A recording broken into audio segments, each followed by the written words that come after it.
What next for the Rwanda policy? Should we give tax breaks to landlords? And could MPs face sanctions for comments made about the Privileges Committee? This is Politics Live.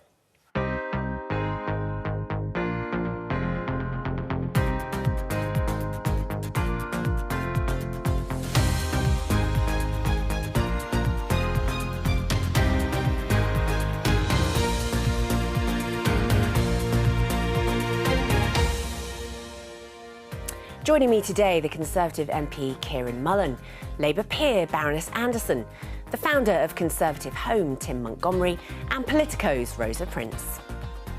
Today, the Court of Appeal rules that the government's Rwanda plan is unlawful. There is a real risk that persons sent to Rwanda will be returned to their home countries. In that sense, Rwanda is not a safe third country. So will the planes ever get off the ground? The policies also hit the buffers in the Lords. There have voted content 222, not content 179. The contents have it. So what's the bigger headache for the Prime Minister, the Lords or the courts?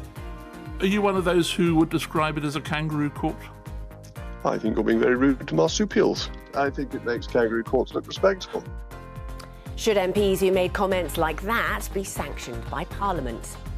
To live in disrepair for 2 years, to be asked for more money and then to complain and to be evicted was just devastating. The government is legislating to protect renters. But we'll speak to one landlord who thinks the new rules will backfire.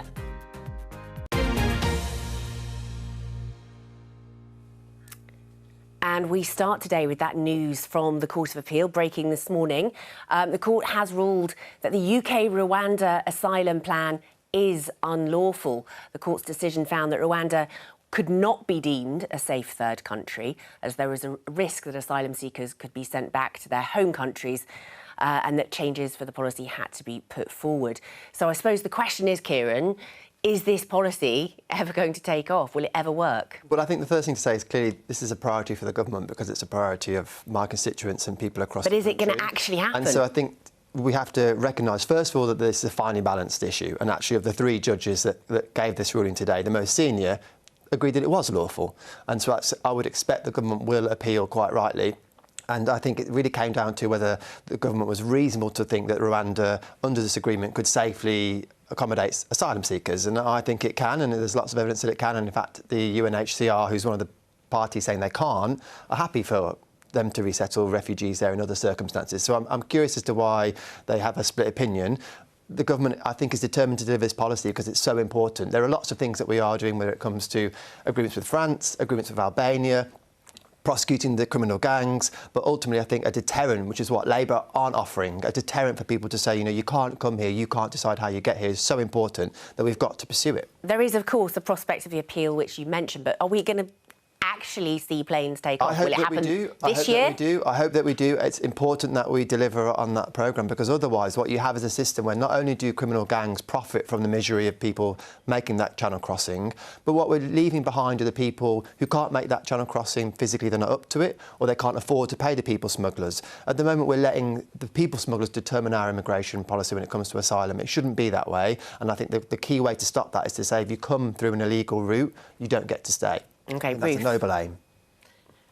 I think what this demonstrates is a government without a plan on actually how to deal with immigration, and the one idea they had is unravelling. And on a personal level, I find the Rwanda scheme completely immoral. But what this has proved is it's also illegal. So the government's going to have to come up with a new plan, and we're going to have to move beyond rhetoric, beyond the phrase "stop the boats." My family came here on boats. No one wants to see what we're seeing. We need to figure out a different way of dealing with our immigration policy, but it has to be more coherent and actually effective than spending £140 million on a scheme so far that has benefited nobody, including your constituents, my former constituents, and the rest of the country. Tim, whatever the sort of moral arguments about this, in a practical sense, are we ever going to see planes taking off and taking, asylum seekers to Rwanda? I'm beginning to doubt it. And I support the policy. I don't agree with Ruth about the morality of the policy. And I think there'll be a lot of British people who think, well, I feel less safe in Britain because we don't have control of our borders. I feel unsafe because we have illegal immigrants coming in. The history of them, we do not know, but a lot of them get involved in drug gangs and other illegal activities when they are here. And a lot of people will be wondering about the courts and saying, you seem very interested in the welfare of migrants, and that is proper, but where is your interest in the welfare of the British people? And I think it raises big questions, really, about the power of the courts in our country when they can consistently undermine the democratically elected representatives of this country. In America, they have a system whereby the people who are appointed to courts have become politicised. And that is the danger that court decisions like those of today are exposing us to. The only way of dealing with it may be for us to go, which I would not want ideally to choose, to go down the American road of having to politicise our court appointments, because that's the only way the democracies get the upper hand again. Although I think the court was at pains today to point out that it wasn't making a moral judgment on the policy one way or the other. It was just saying it's not lawful. But the effect, as your question at the beginning implies, is it stopping the democratically elected government doing what it wants to do, and has made it clear over a number of years that it wants to do. Rosa, government's stuck now. They are stuck. I mean, I think that the ruling today is largely unhelpful for the government because it's obviously thwarting them in this measure that they're very keen to see brought forward. It's one of Rishi Sunak's 5 pledges to stop the boats. This is the kind of flagship aspect of that. It's the deterrent that Kieran was talking about. On the other hand, I think that Tim's rhetoric is really interesting because as this scheme gets delayed with further court wrangles, we're probably not looking towards any flights taking off till very close to a general election. And I wonder if this will become the line that Rishi Sunak and Suella Braverman start to take, that it's the courts thwarting them, that it's the House of Lords, which we're going to talk about, holding them up and kind of trying to blame the issue on the blob rather than anything else. Not unreasonably, to be fair. Well, I wonder if that is the point, because politically, does it work anyway? Because, as you say, you can refer to this blob, the North London lawyers kind of... Does that... If Jesus Christ returns to earth today and, put the theology aside, becomes leader of the Conservative Party, the Conservative Party, I think, is doomed at the next election. There's nothing the Conservative Party can do to change its electoral trajectory. But I think I think this is, nonetheless, a card that the Conservative Party will play, and I think it will strike many people as reasonable, but it's not going to turn the Conservative Party's fortunes around, and I think the party leadership recognises that. I don't think the Prime Minister ever thought this was going to be an easy thing to do, but he didn't shy away from setting it out as a clear priority because it's what people want us to deliver on.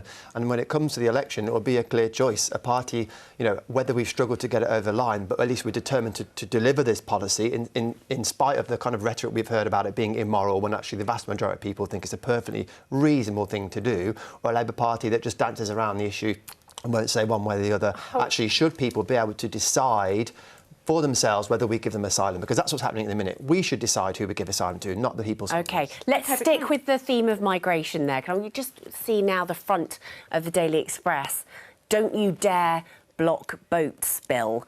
This is referring to the House of Lords. There are a number of defeats last night for the government on the illegal migration bill, which amongst them would be one of the amendments would backdate new deportation powers to March this year. There are a number of others in there as well. Kieran, would you say that the House of Lords is trying to block this bill? Quite clearly. I mean, they're voting. Clearly, the Daily Express thinks it is, but largely, led by Labour peers. They're just not signed up to what the British people want us to do, which is to get control of illegal migration. And not only is it something the British people want, it's the morally correct thing to do. We should not be saying to, a grandma in a wheelchair in a refugee camp in bordering Syria that she can't get asylum here because actually our system is overwhelmed by young men who are crossing in small boats. That's what it boils down to. What choice do you want to make? And they say, well, let's use safe and legal routes. Ultimately, if you made it even easier for some people to get here, we'd have even more claims, the system would be even more overwhelmed. We have to set a limit, we have to control who comes, and that's the fair and compassionate thing to do. I'd love the idea that there is a grandma sitting here trying to get through on a legal route because there aren't any. No, because we're overwhelmed. No, excuse me, I didn't interrupt you. Sure. But there aren't any. There aren't any for the women that we left in Afghanistan. There aren't any for the people that worked with our forces that we left out. We've left thousands of people who have a relationship with us abandoned. There's also only 1% of the people that arrived here by illegal boats, by boats last year, have been dealt with in terms of their cases. The backlog is worse than it has been at any point in the last 13 years, not comparing to anything that has happened before, this is an incompetent and ineffective government that can't even deal with paperwork. But in terms of the House of Lords and what happened yesterday, the idea it was Labour Lords, there was one Labour amendment we voted on yesterday, and it was Alf Dubs' amendment to protect children. And if you're saying that that isn't what we should be doing, then I don't understand why you're in politics. The other amendments came from crossbenchers, and the House of Lords is doing its job. Line-by-line scrutiny of a piece of legislation that we do on every single piece of legislation. It's not frustrating the will of the elected government? It's absolutely not. We're doing exactly what we're meant to do. A piece of legislation is in front of us. We are not voting it down. What we're doing is adding amendments. There were former judges that were speaking last night to say what will work and what won't work in terms of the legal framework. Alf Dubs was talking about children. We've had bishops intervene about how they think the morality of this works, but also the practicalities of this will work. No one is trying to block the bill. What we're trying to do is make it It's really important to pick up on this, unreasonable. because you're absolutely right to say that at the moment there aren't large numbers of people coming through on safe and legal routes. But of course there's absolutely no appetite politically. What government, Labour or otherwise, would be able to say to the British people when we have 50,000 odd people coming through on boats, or on top of that we want to let in another 20,000 people on safe and legal routes? You don't build the public support for safe and legal routes until you control the illegal migration. Given the ruling of the courts today, will the bill actually make any difference? So my understanding is we can do this under existing legislation. The ruling today is about whether or not the government was reasonable to assume that it could safely have people process their asylum claims in Rwanda. And I'll just emphasise again that one of the three judges, the most senior of the three, thought that we could do that. And so, I think it shows you how finely balanced this issue is. And actually, if you read the judgment of the judge who led the opposing opinion and said we couldn't, he himself said he vacillated on it and recognised how finely balanced it was. So let's not overstate the scale of the problem. I think I would imagine that the government can go further on the assurances it sought from Rwanda to further shore up its case that it can move people there safely. OK, Tim, you said you were frustrated by the courts. I imagine you're equally frustrated by the behaviour of the Lords. I am. I think there's always legitimacy to some of the things that the Lords put forward. But I think the challenge for the Labour Party, the challenge for the opposition is, we had a net immigration last year into the country of 600,000 people. And it's clear that the Conservative Party is struggling to control the numbers we already have. 600,000 is already, in the view of the British people, far too many. It's not what they voted for when they voted for Brexit 7 years ago. And the question for the Labour Party really is, you've always got a good reason to oppose the controls that the Conservative Party are trying to put in. But you never seem to have a policy to actually bring numbers under control, because if we don't bring numbers under control, other problems that we regularly talk about on programmes like this, like the rising cost of housing, pressure on public services, will continue to grow. And so Labour are at the moment, being quite an effective opposition, but if they want to be the party of government, then they have to start bringing solutions to the problems that the British people face. Tim, I think you're being completely disingenuous. You know that Yvette Cooper's got a clear plan. You know that it is about... No, but there is a clear plan, and it's about dealing with the backlog. It's about securing our borders, and then it's about choosing who we want to be here. We never had 600,000 immigrant figures in terms of net migration when Labour were in power. Yes, we had Brexit. That's a completely different conversation. We never had this level of I don't want to use the other word, uncontrolled immigration, but this is a government who don't seem to know how to control their own borders. The Labour Party's got a clear plan for that, and whether it is stronger relationships with our European partners, which are key, but also about how we invest in the backlog of cases so we can deal with the people who are here, who should be here, or send people home if they shouldn't be. It's being fair and pragmatic, as we always have been as a country, and I don't understand why we've moved on to this level of rhetoric. Keir Starmer wanted free movement. Keir Starmer wanted free movement. Keir Starmer says absolutely not to free movement. No, he originally said that, and like everything, he flip-flops. He has one position one time, another position another time. And the world has moved on from Brexit. And candidly, look at the polls. You need to move on from those arguments because they're getting you nowhere. No, I think they demonstrate that he's not reliable and you can't trust what he says. Oh my God, look at Rishi. You've had Rishi who seemingly can't agree or get anything through. You've had Liz Truss, who has created a mortgage bombshell that the rest of us will be living through forever, that is costing your constituents thousands and thousands of pounds. You have undermined and destroyed nearly every public service. We've got everyone on strike, and you've got the audacity to attack There's so many issues there I would like to come back on. Rosa, can I ask you, this is interesting, because we said before, you mentioned before, Rishi Sunak has made this one of his 5 pledges. Are we now gearing up for a kind of ongoing running battle before we hit recess in the summer between the Lords And the between government. the Lords and the government, certainly. And I think it's really interesting that a lot of the opposition to the government's policy programme is coming from the Lords. People talk about walking along the street outside here, right past the Houses of Parliament, and the lights are on at the end of the Lords and not much really happening in the Commons. Going back to the Rwanda scheme, we haven't really discussed something that happened earlier this week, which is the Home Office costing of how much it's going to cost. It's £163,000 per person, I think. 169. It's 62,000 more than the current cost. Exactly.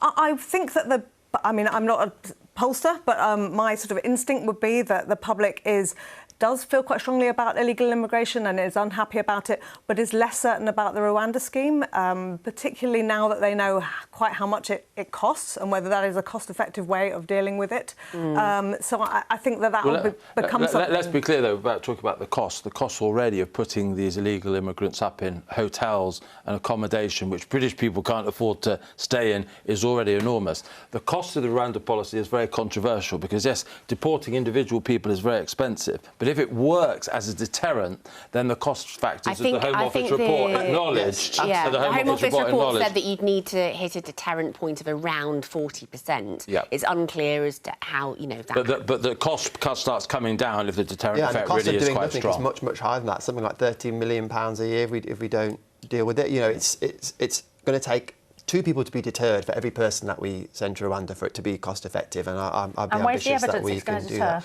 Well, we look at Albania, for example, where we've seen a 90% drop in people coming over. But without Rwanda. Now that we have agreed to send people back to Albania. Isn't that more about the agreement with the Albanian? Yeah, that's about effective policy. Australia stopped the boats with a very similar policy. This is the model. Australia policy works. Unfortunately, we have a court system in here that doesn't allow us to have the kind of policy that protected Australia's borders. OK, all right, well, we're sort of sticking with this now. One of the things that was referenced by the court this morning was an intervention by the European Court of Human Rights, the EHCR.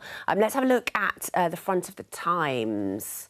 Here we go. Dominic Raab rages as Bill of Rights is binned for good. Alex Chalk shelves plans introduced by predecessor as Justice Secretary. This is a story from earlier in the week. So this is the plans for a UK Bill of Rights, which would kind of weaken the powers of the ECHR in some instances, particularly relating to migration. Do you think the government need to think again on this? What do you think of the idea of dropping the Bill of Rights? I'm on the Justice Committee, so we went through the proposals in quite some detail. I think it was clear to me that whilst I still think there is a potential on occasions for the court to overreach, and you see in many other EU countries they have mechanisms to reduce that. In recent years, there hasn't been quite the same overreach, and I understand, why the government doesn't have this as a top priority. We know the government's 5 priorities are growing the economy, halving inflation, reducing debt, getting down waiting lists. OK. Yeah. All 5. Well done, Kieran. Bonus flag. Yeah, so I understand why it's not a priority. I mean, I do think cases like this, in theory, might get people thinking again. But as I said, this judgment wasn't really about anything to do with the human rights in a sense. It was about whether our assurances that their rights were going to be protected were sufficient. So I don't see this as an immediate clash with the European Court of Human Rights approach. But the courts, the courts do need, as they often are, need to be mindful of the sovereignty of countries, and it's a back and forth over many years. There was a period, the prisoner votes might be the thing that people remember, where they clearly overreached, and they've stepped back in recent years, and we saw that in the evidence for making the case for these proposals. So I understand why it's not a priority, but it shouldn't be that we're vulnerable to a change in mood at the court, and we should take some of the steps that other EU countries take to limit the power of the courts when appropriate. OK, Ruth, are you relieved to see the English Bill of Rights drift away into the... I think the Human Rights Act is one of the most important legacies from the last Labour government. I'm very proud of it. I run a human rights organisation in my real life, where I publish the work of political dissidents, and they're protected by their right to freedom of expression as protected under our Human Rights Act. So I am very partial to this piece of legislation. I think it's an incredibly important thing. Everything always needs review. Nothing should ever be set in stone. But we've seen, but the idea of a Bill of Rights, when we have seen such an inconsistent approach to this government, to their application of many pieces of legislation, just seem perverse to me. And there are other more important things to do when people are struggling to pay their bills. OK, Tim. It seems as though this is Rishi Sunak. He's charting a direction here.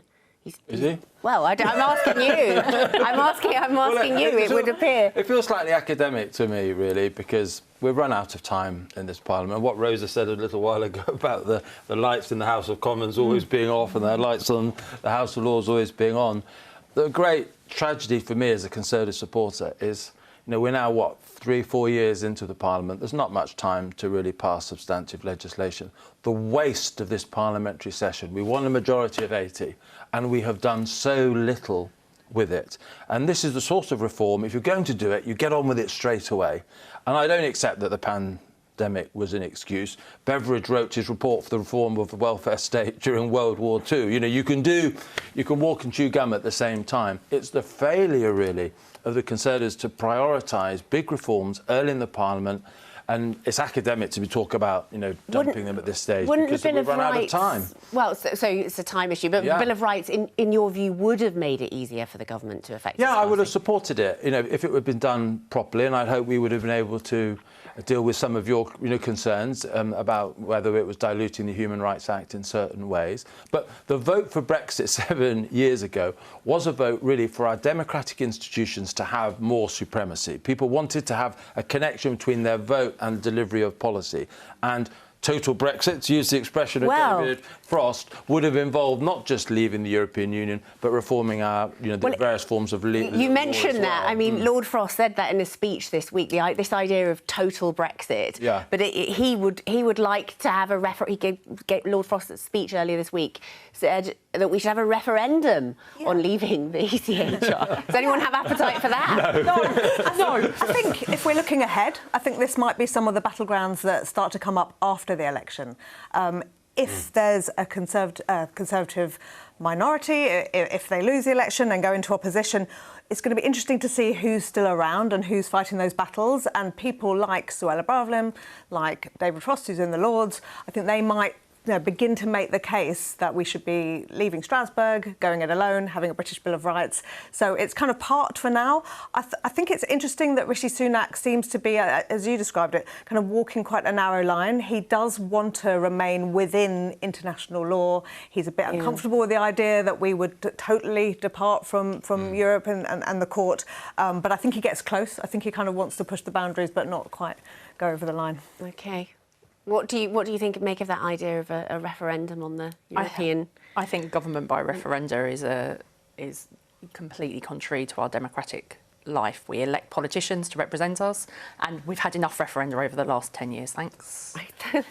Karen. I think it's reform. I think there's room for reform. I'm not sure we need to, go as far as Lord Frost has suggested at this stage. But it is true to say that I think we historically have perhaps followed EU approaches to things, including the court rulings. I know they're separate bodies, but to make it absolutely clear, they are completely separate. I think we've slavishly followed things, and some of our European neighbours haven't, and that's where I think there is a space to reform. The case for referenda is when all the politicians agree, but they're out of step with the public, which is what happened on the European Union. So although I largely agree with Ruth, sometimes you get that disconnection between the elected politicians and the people, and sometimes a referendum allows the people's voice to be heard in a way that sometimes, but not anytime soon. OK, all right, we're going to move on now and talk about the Privileges Committee, which released its report this morning on the behaviour of some of the MPs during its inquiry into Boris Johnson. I'm very pleased to say now we're joined from our Westminster newsroom by our political correspondent Layla Nathu. Hey Layla, so can you talk us through what's happened? Sure. Well, here it is, that report that you are referring to, a secondary report, really, quite small in comparison to that huge set of conclusions that the Privileges Committee published before as part of their original investigation into Boris Johnson over whether he misled Parliament over Partygate. Now, during the course of their inquiries, the committee says it was subjected to unprecedented and coordinated pressure, and its members were sort of attacked with the aim of trying to influence their conclusions and to discredit their inquiries. Essentially, they say there was a group of people out to undermine the committee's work, and they say, look, they weren't doing this formally or through any kind of proper engagement. They were essentially attacking the committee in public. And the committee says, look, our original investigation into Boris Johnson was so important because it was designed to protect the proper functioning of Parliament, ensuring that Parliament is not lied to by ministers. So now, our work cannot be attacked and undermined, because that itself, they say, is an attack on democracy. They talk about this pressure being put on the committee as having a significant personal impact on its individual members. And importantly, the committee today singles out what it calls the most disturbing examples of this coordinated campaign from key allies of Boris Johnson, people like Nadine Dorries, Priti Patel, Jacob Rees-Mogg, all former cabinet ministers, Lord Zach Goldsmith, who is a current minister in the government, and a handful of others who use terms, they say, like witch hunt, kangaroo court, to describe that investigation into Boris Johnson. Now, we have heard from a few of the people who were mentioned who are criticising this report, so it doesn't look like at the moment it's had much effect in terms of changing their mind and how they approach this committee. Yeah, so those individuals, as you say, have been named and shamed. What happens now? Well, I mean, the committee says they wanted to publish this report basically to put on record their concerns about what happened during the investigation process. They don't actually recommend any particular sanction. They say it's going to be up to the House to decide if what further action, if any, should be taken. But there is going to be a debate on it a week on Monday. The government's already said it's going to make time for that. So there will be another parliamentary moment to discuss this particular set of conclusions. Both Labour and the Lib Dems are saying Lord Goldsmith should be sacked as a government minister.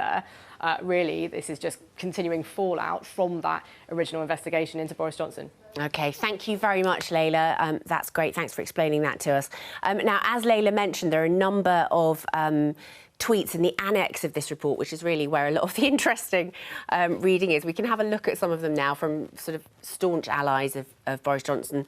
Many of them Layla mentioned. This first one here from Nadine Dorries. You can see the final line there. It was a gross miscarriage of justice at the very least. And then next up, we see this one from Zach Goldsmith, which, as Layla said, he's currently a government minister in the Foreign and Commonwealth Office. He's retweeting, actually, the GB News presenter Dan Wootton. Dan Wootton's tweet originally said, "The successful witch hunt against Boris Johnson has been absolutely appalling. Harriet Harman ran an anti-democratic kangaroo court. A terrible day for the Conservative Party and British democracy." Zach Goldsmith retweeting that and saying exactly this. And then we see another one here from Brendan Clark-Smith, who says, "Tonight we saw the end result of a parliamentary witch hunt, which would put a banana republic to shame." Those are just some of the tweets which were included in this report today. Is that OK, Kieran, that kind of language? Not language I would have used, and I can understand why the committee wanted to put on record and make clear that they didn't think that was acceptable, and I'm sure the majority of the House didn't think that that was the way that we should go about things. I mean, they're slightly misplaced, I think, in talking about it being a court and seeking to hold it up to the standards of a court, because, of course, a privileged committee is not a court and never claimed to be a court. It's a group of your peers passing judgment on you.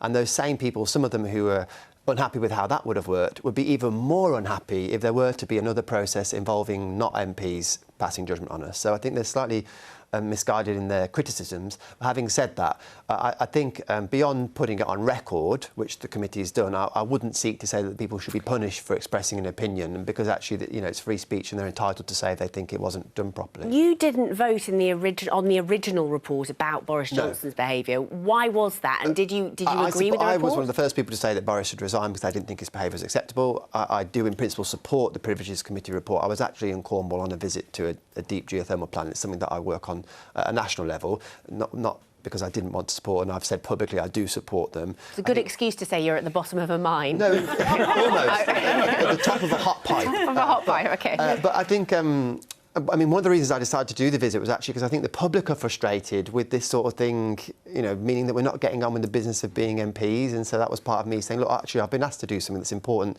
to the work that I do both locally and at a national level. I want to get on and do that. If I felt that the report wasn't going to pass and there was a threat, then I would have perhaps prioritised being there to vote. But I was sure it was going to get through, and I'm happy to say that I would have supported it, because ultimately we asked a group of MPs to do a job on our behalf, and they did it. And as I said, I understand why some people didn't support it, but that's the process we have in Parliament, and I think you have to be careful criticising it. And on this new motion, do you think there should be any sanctions? No, I don't, as I said, I think it's quite right for the committee to say this wasn't acceptable behaviour and put it on the record, and others can join in that criticism. I think we'd perhaps going a bit too far if we were to sanction people for it, because, you know, where do you draw the line? Tim? I completely agree with everything that Kieran's just said, and I worry actually about a sort of a regulation of free speech. And I would have voted for the motion against Boris Johnson. I criticised my friend Nadine Dorries for some of the tweets that she said, and I tweeted why I disagreed with her. But she was exercising free speech. And perhaps you could say that some of the things that were said were, beyond a certain line. But if your Parliament starts regulating what MPs can say in debate, I worry about where that ends. And so I think it should end now. It's on the record that the Privilege Committee didn't like what was said about them. But let's not start, because my worry is that when this motion is put before Parliament, it will be amended by potentially the Labour Party, and we'll get sanctions on these MPs, and that will turn this into quite a bitter situation. The committee said, though, that it wasn't the criticism itself; it was the nature of it. Some of it was very personal, the language that was used. It was inappropriate. I criticised that criticism, but once the committee starts regulating what MPs can say about other MPs in this way, I think that's a dangerous encroachment upon free speech. Just because we don't like things doesn't mean they should be banned or sanctioned. We did approach many of those who were criticised in today's report. We haven't heard back from any of them so far. But we have got a tweet here from Mark Jenkinson. He says, they have literally just performed a Twitter search for terms they don't like and pasted them in a table. So he's clearly not very happy, is he, Rosa? Well, that's right. You're probably not going to get that much disagreement, I think, around the table here, because we largely think that what they did was wrong, but that free speech is very important, particularly for parliamentarians. Yesterday, there was yet another report into Boris Johnson, which was from ACOBA, which is the body that you're meant to register your business interests with when you leave government, and he didn't do that because he took on this column with the Daily Mail before talking to them. And what the criticism largely was that Britain is a system that's run on called the good chap theory, and you're kind of meant to play by the rules, and there aren't really any sanctions if you break them. And I think this is yet another example of the good chap theory breaking down. So these parliamentarians shouldn't really have spoken in the terms that they did, and we don't so far seem to have come up with a way of dealing with that. I think most MPs that I speak to feel a bit queasy about the idea of limiting free speech. But what do you do? What do you do when someone doesn't abide by the rules? Ruth? That I run a freedom of expression organisation, so of course I'm going to say they had the right to say whatever they wanted to. However, I love Parliament and I love British democracy, and I think we're so lucky to have it. And the issue that I have with what happened and people's responses to it, these specific responses to it is a dangerous road not to cherish and to protect the institutions that we have of our democracy. And some of these were clearly efforts to undermine what happens in that building. And I think that for someone who is elected or appointed to be part of our national democracy is an issue. I also think this is a problem for the Prime Minister as well. One of these people were his minister, and they speak on behalf of him, whether he likes it or not, and that has to be dealt with. So do you think when you say dealt with, should there be sanctions then? Well, I think we've got to see what the Prime Minister wants to do. Personally, obviously, Zac Goldsmith has the absolute right, and he's got parliamentary privilege, and he has a huge level of protection of his speech. However, he represents His Majesty's government, and I don't think that his language and what he did reflects his position well and reflects well on the government. I agree with Ruth on that, actually. I think there shouldn't be a parliamentary sanction for the MPs that spoke, but there is a different responsibility for ministers. And I think Rishi Sunak generally, he's very carefully navigating all the time this division in the party between those who still back Boris and those don't. But I think what there is a hunger from the electorate, from a lot of conservatives like me, from him, is some leadership on a few issues.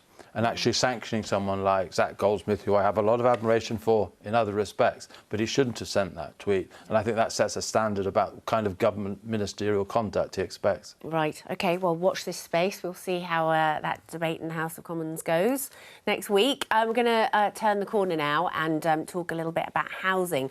Yesterday, the Labour Party called on the Conservatives to bring in urgent protections for renters as risks of evictions are on the rise. The government say they want to prioritise banning no-fault evictions, lengthening notice periods in cases of repossession, and a code of practice for letting agents to stamp out bad practice and ensure that renters are fairly treated. Let's speak now to Carolyn Uphill, who is a landlord and a former chair of the National Landlords Association.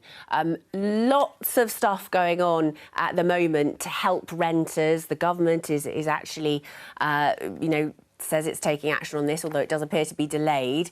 But what is the impact on people like you that rent out property, Carolyn? Well, as you say, there's an awful lot going on. If we're talking about the Rental Reform Act, I wouldn't be. I'm a landlord of 20 years who lets in the private rented sector and to students.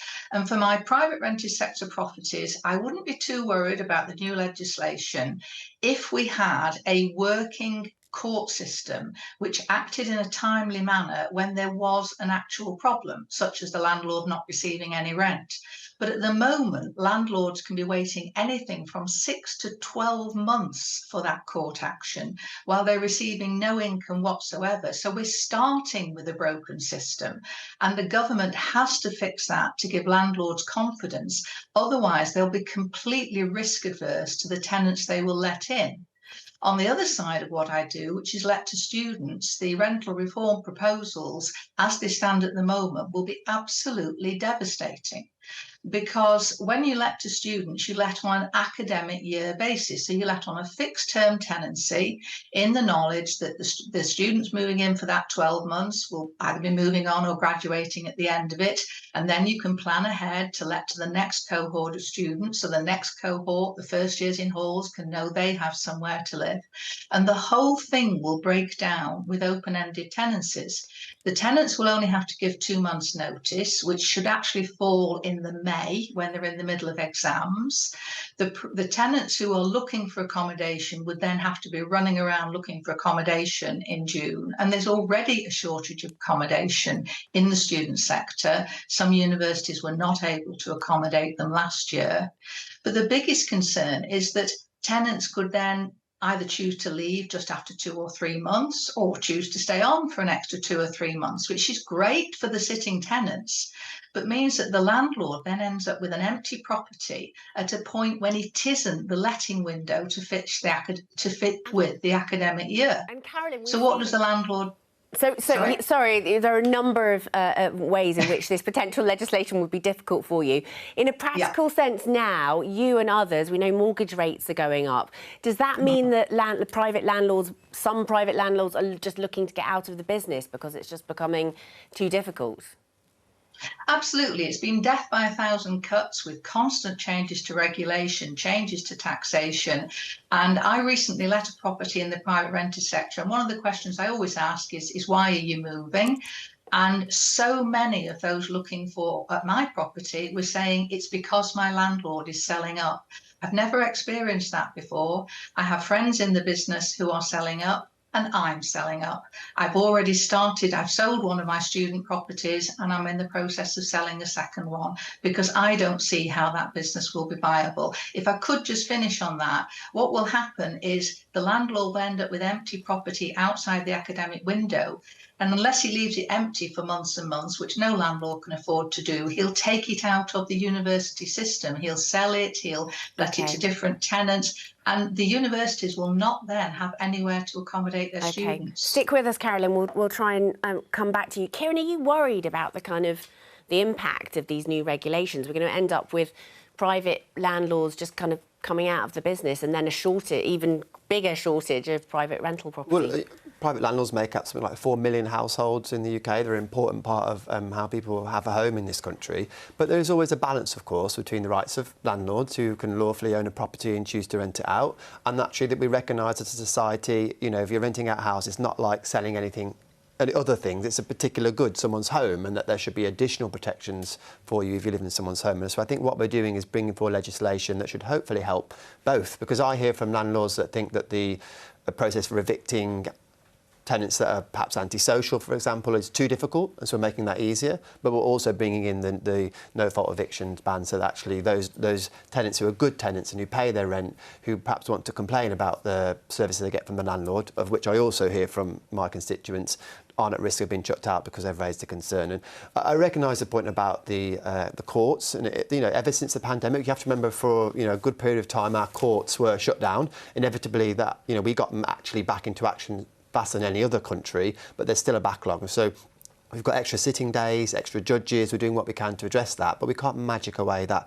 backlog that built up, which is another reason why I support the plans for the Ombudsman. So actually that we've got a strengthened Ombudsman who can perhaps deal with some of these things that don't need to go to court. OK, Ruth. I think one of the things that was so disappointing from last week's meeting that the Chancellor had with the banks was that there was no mention of the private rented sector and landlords. And interest rates are going up through the roof too, which is having a knock-on effect on rents by obvious nature, and people can't afford them. So we're seeing this in the round. There's a bigger issue. And at the same time, we've seen no-fault evictions go up by 113% in the last year. We're seeing people who are being moved as soon as they ask for anything. There's no decent living home standard for the private rental sector. And where we are currently in the nation's capital, it is extortionately expensive to rent, and it prices people out, and people are having to live much, much, much further out, or they can't move out from their parents' homes. So all of this is devastating, and there's no real plan. There's a lot of talk, but actually what we need is what Lisa Nandy did announce yesterday. But we need to know who landlords are, where they are, what the quality of accommodation is, and then support to make sure that we... Many of the things which Lisa Nandy discussed yesterday are in the upcoming legislation that the government is planning. Lisa Nandy did rule out rent controls, which would be something which would make an instant difference. But it's not a magic bullet, because what we'd see then is people pull out of the market because they can't afford to pay the mortgages that have gone up because we've had 13 increases in interest rates in the last 18 months. And that does affect, and buy-to-let mortgage rates are higher than domestic mortgage rates. So it won't be a magic bullet. We've got to look at these things in the round about how we can support. We need, candidly, and I don't know how many times we've all discussed this, but we need more social housing, and we need more physical properties available to rent to bring down the demand. Well, I'm glad to hear that you agree with Lisa on the rent controls, but of course you've got a mayor in London, a Labour mayor in London, who wants rent controls. You have Tulip Siddiq, who's an MP, who's a shadow Treasury Minister, who also wants rent controls. So I think it's a good example of where the Labour are very good of carping on the sides, but nail them down to a policy, and you can't even get the Labour cabinet to agree. I'm really sorry, but the Labour cabinet, as you just said, in fairness, you just said the Labour shadow cabinet member ruled it out yesterday. We're in the process of determining what we can have in our next manifesto. And candidly, you are leaving us potentially with such a mess of things to fix that what we had wanted to do 18 months ago, we might not be able to do in Carolyn, I'd just like to go back to Carolyn and say, we heard Ruth there talking about more support for landlords. One thing we have seen is the tax credits that used to be available for buy-to-let landlords. Those have kind of been phased out since 2010. Would something like tax credits help people in your position, Carolyn? Would that encourage more private landlords to stay in the business? I don't think any one measure is going to be the answer to the difficulties landlords face. Those landlords with big mortgage increases, yes, the tax reduction that they were allowed to claim against a tax a number of years ago is now really biting because interest rates have gone up so much. But there is a plethora of other things weighing down on landlords, including rising costs. I yesterday bought a can of paint for one property I'm doing up. It cost me £57. That same can a couple of years ago cost me £29. Absolutely every cost that landlords are bearing has gone up. I've recently got a new HMO licence. The last one was £640. This one cost me £1,100. OK, Carolyn Uphill, thank you so much for joining us. We really appreciate that. That is all for today, I'm afraid. Joe Coburn will be back next week with Politics Live at the earlier time of 9:45 because of Wimbledon. Bye-bye.